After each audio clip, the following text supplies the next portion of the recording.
ಕಳ್ಳಬೇಟೆಯನ್ನು ಆಡಲಿಕ್ಕೆ ಹೋದಂಥ ಸಂದರ್ಭದಲ್ಲಿ ಇವರು 3 ಜನ ಫೈರಿಂಗ್ ಆಗಿ ಸತ್ತೋಗಿರುವಂಥದ್ದು. ಜಿಂಕೆಯನ್ನು ಹೊಡ್ಕೊಂಡು ಬಂದಿದ್ದಾರೆ, ಬೇರೆ ಬೇರೆ ಹಂದಿಯನ್ನು ಹೊಡೆದಿದ್ದಾರೆ, ಈಗ ಕ್ಯಾಂಪ್ಗಳನ್ನು ಡಿಸ್ಟ್ರಾಯ್ ಮಾಡಿದ್ದಾರೆ, ವಲಯಾರಣ್ಯಾಧಿಕಾರಿ ಕಚೇರಿಯನ್ನು ಡಿಸ್ಟ್ರಾಯ್ ಮಾಡಿದ್ದಾರೆ. ಈ ರೀತಿ ಕಾನೂನಿನ ಸುವ್ಯವಸ್ಥೆಗೆ ಎತ್ಕೊಂಡವರು ನಿಜವಾಗ್ಲೂ ರೈತರ ಇದು ಎಲ್ಲೋ ಒಂದ್ ಕಡೆ ಆರ್ಗನೈಸ್ಡ್ ಆಗಿ ಕಳ್ಳರುಗಳ ಗ್ಯಾಂಗ್ ಸೇರ್ಕೊಂಡು ಇವತ್ತು ಆಪರೇಟ್ ಮಾಡ್ತಾರೆ. ತಮಿಳುನಾಡು ಸರ್ಕಾರಕ್ಕೆ ಏನ್ ಸಂಬಂಧ? ತಮಿಳುನಾಡು ಸರ್ಕಾರ ಎಲ್ಲ ಒಂದ್ ಕಡೆ ಬಂದ್ಬಿಟ್ಟು ಕರ್ನಾಟಕದಲ್ಲಿರುವಂತ ಇವ್ರನ್ನ ಜನಗಳನ್ನ ಎತ್ಕಟ್ಟುವಂತದ್ದು ಮತ್ತೆ ಜಾತಿ ಹೆಸರಿನಲ್ಲಿ ಇವತ್ತು ಪರಿಹಾರವನ್ನ ಕೊಡ್ತಿರುವಂತದ್ದು, ಭಾಷೆಯನ್ನ ಬಳಸ್ತಾ ಇದ್ದಾರೆ ಇಲ್ಲಿ ಬೇರೆ ಭಾಷಿಗರು ಅಂತ ಹೇಳಿ. ಇನ್ನು ರಾಜ್ಯ ಸರ್ಕಾರ ಯಾಕೆ ಕೈ ಕಟ್ಕೊಂಡು ಕೊಡ್ತಿದೆ?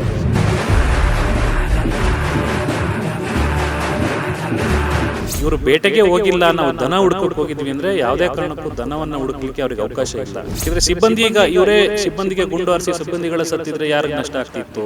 ಜಿಲೆಟಿನ್ ಡೈನಾಮಿಟ್ ಎಲ್ಲ ಸಿಗುತ್ತೆ ಅಂತಂದ್ರೆ ಇವ್ರು ಯಾರು? ರೈತರ ಅಥವಾ ಇವರು ಭಯೋತ್ಪಾದಕರ?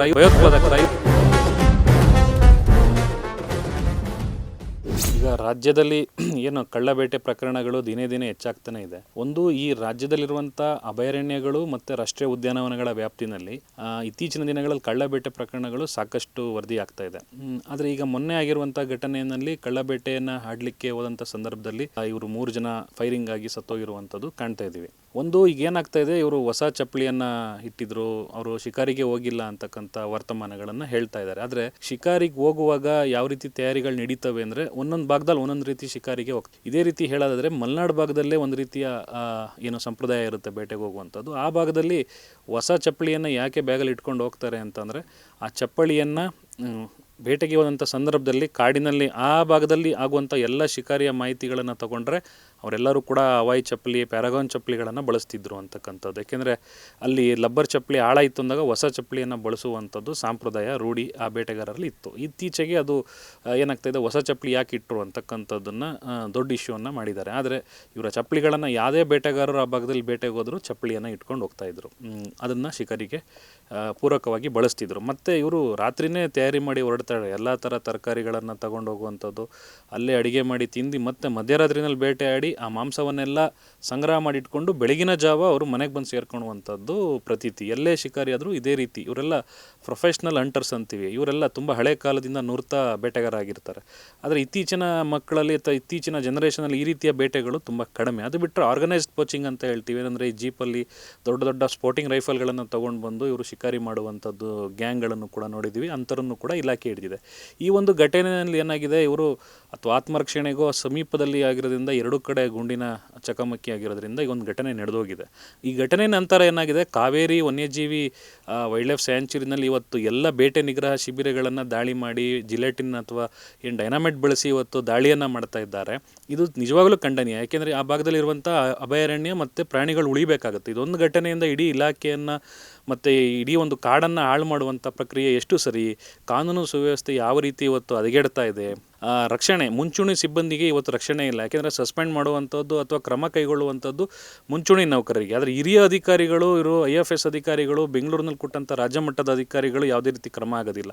ಇಂಥ ಘಟನೆಗಳಾದಾಗ ರಾಜ್ಯ ಮಟ್ಟದ ಅಧಿಕಾರಿಗಳು ಒಂದು ಸರಿಯಾದ ಒಂದು ಮಾಹಿತಿಯನ್ನು ಕೊಡಬೇಕು. ಈಗ ಪೊಲೀಸ್ ಇಲಾಖೆಯಲ್ಲಿ ಯಾವುದೇ ಒಂದು ಎನ್ಕೌಂಟರ್ ಆದಾಗ ಆ ಇಲಾಖೆಯ ಹಿರಿಯ ಅಧಿಕಾರಿಗಳು ಪ್ರೆಸ್ ಮೀಟ್ ಮಾಡಿ ವಿಚಾರವನ್ನು ಮುಟ್ಟಿಸುವ ಕೆಲಸ ಮಾಡ್ತಾರೆ. ಅದು ಇದಾಗಿಲ್ಲ. ಹಾಗಾಗಿ ಇವತ್ತು ಬೇರೆ ಬೇರೆ ವಿಚಾರಗಳು ಜನಗಳು ಮಾತಾಡುವಂಥ ಹಂತಕ್ಕೆ ಬಂದು ತಲುಪಿರುವಂಥದ್ದು. ಇದಾದ ನಂತರ ಅನೇಕ ದಾಳಿಗಳಾಗಿದೆ. ಆ ಘಟನೆ ನಡೆದ ನಂತರ ಆ ಭಾಗದಲ್ಲಿರುವ ವನ್ಯಜೀವಿಗಳ ಬೇಟೆ ಅವ್ಯಾತವಾಗಿ ನಡೀತಾ ಇದೆ ಅಂತಕ್ಕಂಥ ಮಾಹಿತಿ ಇದೆ. ಜಿಂಕೆಯನ್ನು ಹೊಡ್ಕೊಂಡು ಬಂದಿದ್ದಾರೆ, ಬೇರೆ ಬೇರೆ ಹಂದಿಯನ್ನು ಹೊಡೆದಿದ್ದಾರೆ, ಈಗ ಕ್ಯಾಂಪ್ಗಳನ್ನು ಡಿಸ್ಟ್ರಾಯ್ ಮಾಡಿದ್ದಾರೆ, ವಲಯಾರಣ್ಯಾಧಿಕಾರಿ ಕಚೇರಿಯನ್ನು ಡಿಸ್ಟ್ರಾಯ್ ಮಾಡಿದ್ದಾರೆ. ಈ ರೀತಿ ಕಾನೂನಿನ ಸುವ್ಯವಸ್ಥೆಗೆ ಎತ್ಕೊಂಡವರು ನಿಜವಾಗ್ಲೂ ರೈತರ?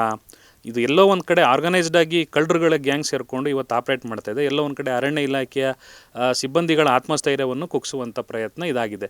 ಈ ಕೂಡಲೇ ರಾಜ್ಯ ಸರ್ಕಾರ ಈ ಸಂಬಂಧಪಟ್ಟಂಥವ್ರು ಯಾರು ಕ್ಯಾಂಪ್ಗಳನ್ನು ಡಿಸ್ಟ್ರಾಯ್ ಮಾಡ್ತಾ ಇದ್ದಾರೆ, ಯಾರು ಕಾಡನ್ನು ಹಾಳು ಮಾಡ್ತಾ ಇದ್ದಾರೆ, ಮತ್ತೆ ಬೇಟೆಗೆ ಯಾರು ಹೋಗ್ತಾ ಇದ್ದಾರೆ, ರಿವೆಂಜ್ ತೀರಿಸ್ಕೊಳ್ಳಿಕ್ಕೋಸ್ಕರ ಇವರು ಬೇಟೆಗೆ ಹೋಗ್ತಾ ಇದ್ದಾರೆ, ಇವೆಲ್ಲವನ್ನು ಕೂಡ ರಾಜ್ಯ ಸರ್ಕಾರ ಹತ್ತಿಕ್ಕಬೇಕು. ಕೂಡಲೇ ಪೊಲೀಸ್ ಇಲಾಖೆದು ತನ್ನದೇ ಆದಂಥ ಪಾತ್ರ ಇದೆ. ವನ್ಯಜೀವಿ ಸಂರಕ್ಷಣಾ ಕಾಯ್ದೆ ಪೊಲೀಸ್ ಇಲಾಖೆಗೂ ಒಳಪಡುತ್ತೆ, ಅರಣ್ಯ ಇಲಾಖೆಗೂ ಒಳಪಡುತ್ತೆ. ಪೊಲೀಸವರು ಕೂಡ ಬೇಟೆ ಪ್ರಕರಣಗಳನ್ನು ದಾಖಲು ಮಾಡ್ಬೋದು, ಕಳ್ಳ ಬೇಟೆಗಾರರನ್ನು ಬಂಧಿಸ್ಬೋದು.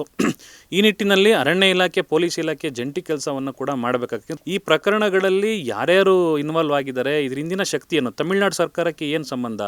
ಇಲ್ಲಿನ ಘಟನಾವಳಿ ಆಗೋಗಿರುವಂಥದ್ದು ಈಗ ಇಲ್ಲಿನ ತನಿಖೆ ಆಗಬೇಕು. ತನಿಖೆಯಲ್ಲಿ ಅವರು ಶಿಕಾರಿ ಮಾಡಿದ್ರಾ, ಏನಾಗಿದೆ ಅನ್ನತಕ್ಕಂಥ ವರದಿಯನ್ನು, ತನಿಖಾ ವರದಿ ಬರೋದ್ರ ನಂತರ ಡಿಸೈಡ್ ಮಾಡ್ಬೋದು. ಆದರೆ ತಮಿಳ್ನಾಡು ಸರ್ಕಾರ ಎಲ್ಲ ಒಂದು ಕಡೆ ಬಂದ್ಬಿಟ್ಟು ಕರ್ನಾಟಕದಲ್ಲಿರುವಂಥ ಇವ್ರನ್ನ ಜನಗಳನ್ನು ಎತ್ಕಟ್ಟುವಂಥದ್ದು, ಕೋಮು ಮತ್ತು ಜಾತಿ ಹೆಸರಿನಲ್ಲಿ ಇವತ್ತು ಪರಿಹಾರವನ್ನು ಕೊಡ್ತಿರುವಂಥದ್ದು, ಹಾಗೆಯೇ ಲ್ಯಾಂಗ್ವೇಜ್ ಭಾಷೆಯನ್ನು ಬಳಸ್ತಾ ಇದ್ದಾರೆ ಇಲ್ಲಿ ಬೇರೆ ಭಾಷಿಗರು ಅಂತೇಳಿ, ಇದೆಲ್ಲ ಆಗ್ತಿರುವಂಥದ್ದು ನೋಡಿ ರಾಜ್ಯ ಸರ್ಕಾರ ಯಾಕೆ ಕೈ ಕಟ್ಕೊಂಡು ಕುಳಿತಿದೆ, ಬೇರೆ ರಾಜ್ಯದವ್ರಿಗೆ ಯಾಕೆ ನಮ್ಮ ರಾಜ್ಯಕ್ಕೆ ಬಂದು ಮೂಗು ತೋರಿಸ್ಬೇಕು ಅಂತಕ್ಕಂಥ ಇದೆಲ್ಲವನ್ನು ನೋಡಿದರೆ ಆ ಭಾಗದಲ್ಲಿ ಎಲ್ಲರೂ ಸೇರಿ ಒಟ್ಟಾಗಿ ಅರಣ್ಯ ಇಲಾಖೆಯನ್ನು ಹಾಳು ಮಾಡಬೇಕು, ಅರಣ್ಯ ಇಲಾಖೆ ಮೇಲೆ ದಬ್ಬಾಳಿಕೆ ಮಾಡಬೇಕು ಅನ್ನೋ ರೀತಿಯಲ್ಲಿ ಆಗ್ತಾ ಇರೋದು. ನಾವೇನು ಹೇಳ್ತೀವಿ, ವೀಕ್ಷಕರು ಅಂತ ಕರಿತೀವಿ, ಅರಣ್ಯ ವೀಕ್ಷಕರು. ಕೆಲವರೆಲ್ಲ ಡೈಲಿ ವೇಜಸ್ ನೌಕರರು ಇದ್ದಾರೆ, ಪಾಪ ಅವ್ರಿಗೆ 2 ತಿಂಗಳು 3 ತಿಂಗಳು ಸಂಬಳನೇ ಬರಲ್ಲ, ದಿನನಿತ್ಯ ಕಾಡಲ್ಲಿ ಕೆಲಸ ಮಾಡ್ತಾರೆ.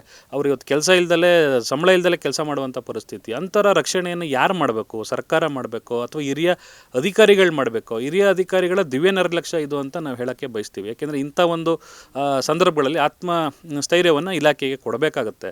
ಅನೇಕ ಊಹಾಪೋಹದ ಕಥೆಗಳನ್ನು ಹರಿಬಿಡುವಂಥದ್ದನ್ನು ನಾವು ಈ ಒಂದು ಪ್ರಕರಣದಲ್ಲಿ ನೋಡ್ತಾ ಇದ್ದೀವಿ. ಆದರೆ ಇವರು ಬೇಟೆಗೆ ಹೋಗಿಲ್ಲ, ನಾವು ದನ ಹುಡ್ಕೋಕ್ಕೆ ಹೋಗಿದ್ವಿ ಅಂದರೆ ಯಾವುದೇ ಕಾರಣಕ್ಕೂ ದನವನ್ನು ಹುಡುಕ್ಲಿಕ್ಕೆ ಅವ್ರಿಗೆ ಅವಕಾಶ ಇಲ್ಲ. ಸ್ಥಳೀಯ ಸಿಬ್ಬಂದಿಗಳು, ವಲಯಾರಣ್ಯಾಧಿಕಾರಿಗಳು ಮತ್ತು ಅರಣ್ಯ ಅಧಿಕಾರಿಗಳ ಸಂಪರ್ಕವನ್ನು ಮಾಡಿ ದನವನ್ನು ಹುಡ್ಕೊಡಿ ಅಂತ ಕೇಳ್ಬೋದಿತ್ತು. ಮತ್ತು ಇವರು 3-4 ಗ್ರಾಮದವ್ರು ಸೇರಿಕೊಂಡು ಕಾಡಿಗೆ ಹೋಗಿರುವಂಥದ್ದು, ಒಂದೇ ಕುಟುಂಬದವರು ಏನು ಆಗಿದ್ರು ಕೂಡ ಬೇರೆ ಬೇರೆ ಊರಿನಲ್ಲಿರುವಂಥವ್ರು ಇವರು. ಸೊ ಇದನ್ನೆಲ್ಲ ನೋಡಿದರೆ ಇವರು ಆರ್ಗನೈಸ್ಡಾಗಿ ಇವರು ಹೋಗಿರುವಂಥದ್ದು ಕಾಡಿಗೆ. ಮತ್ತು ವನ್ಯಜೀವಿ ಸಂರಕ್ಷಣಾ ಕಾಯ್ದೆ ಏನು ಹೇಳುತ್ತೆ ಅಂದರೆ, ಸ್ಯಾಂಚುರಿ ಒಳಗಡೆ ಇಲ್ಲಿಗಲ್ ಎಂಟ್ರಿನೇ ಇಲ್ಲ. 27 ಸೆಕ್ಷನ್ ಪ್ರಕಾರ ನಾವು ಅಕ್ರಮವಾಗಿ ಪ್ರವೇಶ ಮಾಡೋಂಗಿಲ್ಲ. 29 ಸೆಕ್ಷನ್ ಪ್ರಕಾರ ಅಲ್ಲಿರುವಂಥ ವಸ್ತುಗಳನ್ನು ಅಥವಾ ಮರ ಗಿಡಗಳನ್ನು, ವನ್ಯಜೀವಿಗಳನ್ನು, ನದಿ ತೊರೆಗಳನ್ನು ಹಾಳು ಮಾಡೋದು, ಡೆಸ್ಟ್ರಾಯ್ ಮಾಡೋದು. ಹಾಗೆಯೇ ಸೆಕ್ಷನ್ 32ರ ಪ್ರಕಾರ ಎಕ್ಸ್ಪ್ಲೋಸಿವ್ಸ್ ಅಂತ ಏನು ಹೇಳ್ತೀವಿ, ಜಿಲೆಟಿನ್ ಇರ್ಬೋದು, ಡೈನಾಮೈಟ್ ಇರ್ಬೋದು, ಗನ್ ಇರ್ಬೋದು, ಬೇರೆ ಬೇರೆ ಶಸ್ತ್ರಾಸ್ತ್ರಗಳನ್ನು ಆ ಭಾಗಕ್ಕೆ ಕೊಂಡೊಯ್ಯೋದಕ್ಕೆ ಸಂಪೂರ್ಣವಾಗಿ ನಿಷೇಧವನ್ನು ಇದು ಹಾಕಿರುತ್ತೆ ಈ ಒಂದು ಕಾಯ್ದೆ, ವನ್ಯಜೀವಿ ಸಂರಕ್ಷಣಾ ಕಾಯ್ದೆ.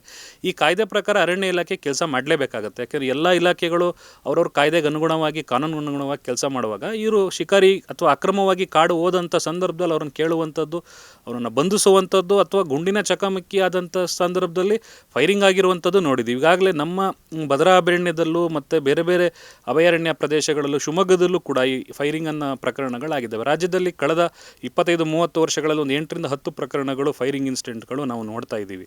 ಎಲ್ಲವೂ ಕೂಡ ತಪ್ಪು ಅಂತ ಹೇಳಲಿಕ್ಕಾಗಲ್ಲ. ಆ ಸಮಯ ಸಂದರ್ಭಗಳಲ್ಲಿ ಏನಾಗಿರ್ತದೆ ಅಂತಕ್ಕಂಥದ್ದು. ಯಾಕೆಂದರೆ ಈಗ ಇವರೇ ಸಿಬ್ಬಂದಿಗೆ ಗುಂಡು ಹಾರಿಸಿ ಸಿಬ್ಬಂದಿಗಳ ಸತ್ತಿದ್ರೆ ಯಾರಿಗೆ ನಷ್ಟ ಆಗ್ತಿತ್ತು? ಇದೆಲ್ಲವನ್ನು ಕೂಡಬೇಕು. ಇದೊಂದು ಜನಾಂಗೀಯ ಒಂದು ವಿಚಾರವನ್ನು ತೆಗೆದುಕೊಂಡು ಹೋಗುವಂಥದ್ದು ತಪ್ಪಾಗಿದೆ. ಎಲ್ಲ ಒಂದು ಕಡೆ ಆಡಳಿತ ಪಕ್ಷಗಳು ಮತ್ತು ವಿರೋಧ ಪಕ್ಷಗಳು ಕೂಡ ಇದನ್ನೊಂದು ಅರಣ್ಯದ ಹಿತದೃಷ್ಟಿಯನ್ನು ಇಟ್ಕೊಂಡು ನೋಡಬೇಕಾಗಿತ್ತು. ಆದರೆ ಕೇವಲ ರಾಜಕೀಯದ ಹಿತದೃಷ್ಟಿಯನ್ನು ಇಟ್ಕೊಂಡು ತಮ್ಮ ರಾಜಕೀಯ ವಿಚಾರಗಳನ್ನು, ತಮ್ಮ ಬೆಳೆಯನ್ನು ಬೇಯಿಸ್ಕೊಳ್ಳುವುದನ್ನು ಇದನ್ನು ಬಳಸ್ಕೊಳ್ತಿರೋದು ದುರದೃಷ್ಟಕರ ಸಂಗತಿ. ಇಲ್ಲಿ ಯಾರು ಇವತ್ತು ಹೋಗಿ ಬೇಟೆ ನಿಗ್ರಹ ಶಿಬಿರಗಳನ್ನು ಮತ್ತು ಅಲ್ಲಿರೋ ವನ್ಯಜೀವಿಗಳನ್ನು ಶಿಕಾರಿ ಮಾಡ್ತಾ ಇದ್ದಾರೆ, ಹಾಳು ಮಾಡ್ಲಿಕ್ಕೆ ಪ್ರಯತ್ನ ಮಾಡ್ತಾ ಇದ್ದಾರೆ, ಯಾರು ಪ್ರಚೋದನೆ ಮಾಡ್ತಾ ಇದ್ದಾರೆ, ಅವ್ರ ಮೇಲೆಲ್ಲ ಸೀರಿಯಸ್ ಆ್ಯಕ್ಷನ್ ಆಗಬೇಕು. ಮತ್ತು ಈಗ ಪೊಲೀಸ್ ಕಂಪ್ಲೇಂಟು ಮತ್ತು ಅರಣ್ಯ ಇಲಾಖೆ ಕ್ರಮ ಕೈಗೊಂಡು ಇವ್ರ ಮೇಲೆ ತಪ್ಪಿತಸ್ಥರು ಯಾರಿದ್ದಾರೆ ಇವ್ರ ಮೇಲೆಲ್ಲ ತಗೊಳ್ಬೇಕು. ಇನ್ನು ಜಿಲೆಟಿನ್, ಡೈನಾಮಿಟ್ ಎಲ್ಲ ಸಿಗುತ್ತೆ ಅಂತಂದರೆ ಇವ್ರು ಯಾರು, ರೈತರ ಅಥವಾ ಇವರು ಭಯೋತ್ಪಾದಕರ? ಇವರಿಗೆಲ್ಲ ಎಲ್ಲಿಂದ ಸಿಗುತ್ತೆ ಇಷ್ಟು ಒಂದು ದೊಡ್ಡ ಮಟ್ಟದ ಸ್ಫೋಟಕ ವಸ್ತುಗಳು ಅನ್ನೋದು ಕೂಡ ಇವತ್ತು ಕ್ವಶನ್ ಅರೈಸ್ ಆಗ್ತಾ ಇದೆ. ಪೊಲೀಸ್ ಇಲಾಖೆ ನಿಜವಾಗ್ಲೂ ಅದನ್ನು ಚೆಕ್ ಮಾಡಬೇಕು. ಯಾಕೆಂದರೆ ಈ ನಮ್ಮ ಮಲೆನಾಡು ಭಾಗದ ಅರಣ್ಯ ಪ್ರದೇಶಗಳಲ್ಲಿ ಎಲ್ಲೆಲ್ಲಿ ನದಿ ತೊರೆಗಳಿರುತ್ತೆ ಅಲ್ಲಿ ಇವತ್ತು ಮೀನನ್ನು ಹಿಡಿಲಿಕ್ಕೆ ಡೈನಾಮಿಟ್ಗಳನ್ನು ಬಳಸ್ತಾರೆ, ಮತ್ತು ಡೈನಾಮಿಟ್ ಜೊತೆಗೆ ಜಿಲಾಟಿನ್ ಕಡ್ಡಿಗಳನ್ನು ಬಳಸ್ತಾರೆ.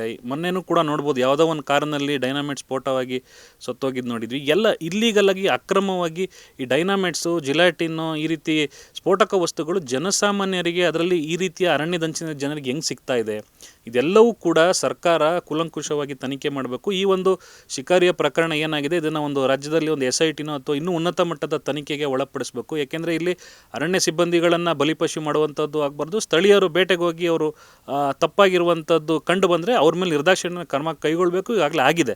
ಅರಣ್ಯ ಇಲಾಖೆ ತಪ್ಪಿ ಕಂಡು ಬಂದರೆ ಅರಣ್ಯ ಇಲಾಖೆ ಮೇಲೂ ಕೂಡ ಇದನ್ನು ಅವರು ಮಾಡ್ಬೋದು. ಇಷ್ಟೆಲ್ಲ ಅವಕಾಶಗಳಿರುತ್ತೆ. ಇದು ಮ್ಯಾಜಿಸ್ಟ್ರೇಟ್ಗಿಂತ ನಾವು ಹೇಳುವಂಥದ್ದು ಇನ್ನೂ ಉನ್ನತ ಮಟ್ಟದ ತನಿಖೆಗೆ ಕೊಡಲಿಬೇಕಾದ್ರೆ CBI ತನಿಖೆಗೂ ಕೊಡಲಿ. ಇಲ್ಲಿ ನಿಜವಾಗಿಯೂ ಅರಣ್ಯ ಸಿಬ್ಬಂದಿಗಳ ಆತ್ಮಸ್ಥೈರ್ಯವನ್ನು ಕುಗ್ಗಿಸಬಾರ್ದು ಇದೊಂದು ಪ್ರಕರಣದಿಂದ. ತುಂಬಾ ದಪ್ಪ ಇದ್ದೀನಿ, ಅದರಲ್ಲೂ ಮಖ ತುಂಬಾ ದಪ್ಪ ಇದೆ ಸರ್. ನನಗೆ ಥೈರಾಯ್ಡ್ ಇದೆ ಸರ್, ಥೈರಾಯ್ಡ್ ಕಂಟ್ರೋಲಿಗೆ ಬರ್ತಾ ಇಲ್ಲ. ಮಾತ್ರೆ ನುಂಗ್ತಾ ಇದ್ದೀನಿ ಆದ್ರೂ ಕಂಟ್ರೋಲಿಗೆ ಬರ್ತಿಲ್ಲ ಅಂತ ಅಂತಿದ್ದೀರಲ್ಲ, ನಮ್ಮ ಜೀನಿ ಸ್ಲಿಮ್ ನ ಯೂಸ್ ಮಾಡಿ 100% ಥೈರಾಯ್ಡ್ ಕಂಟ್ರೋಲಿಗೆ ಬರುತ್ತೆ, ಸಣ್ಣನೂ ಆಗ್ತೀರಾ.